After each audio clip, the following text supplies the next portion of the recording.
Hello বন্ধুরা, কেমন আছো? আশা করছি সবাই খুব ভালো আছো। তো সকাল সকাল চলে গেছিলাম বাজার করতে, যেহেতু আমার মাইনেটা কালকে ঢুকেছে। আর যেই বাজারগুলো আমাদের ছিল না, যেমন বিস্কুট, ডাল, চা পাতা, চিনি, তো সেইগুলো কিনে নিয়ে এসেছি বাজার থেকে। এই যে দেখো, এখানে রয়েছে মটরের ডাল, তারপরে মসুরির ডাল, তারপরে চা পাতা নিয়ে এসেছি, চিনি নিয়ে এসেছি। এই যে দেখো চা পাতা, আর 500 করে 1 কেজি চিনি নিয়ে এসেছি। তার সাথে 1 কেজি মসুরির ডাল নিয়ে এসেছি। আর ওইদিকে চাল রয়েছে আর তেল রয়েছে। এই যে মসুরির ডাল নিয়ে এসেছি 1 কেজি। আর এখানে রয়েছে মুড়ি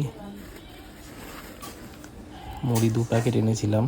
আর একটা সরিষার তেল স্যালোনির। আর এই যে এখানে 10 কেজি চাল নিয়ে এসেছি। তো যেই বাজারগুলো আমাদের ছিল না সেগুলো নিয়ে এসেছি আমি। তো এটাই তোমাদেরকে ভাবলাম একবার শেয়ার করি। আর তোমরা মাইনে পেয়ে কী কী বাজার করলে সেটা আমাকে কমেন্ট করে জানিও। আর যদি ভিডিওটা ভালো লাগে তাহলে একটা লাইক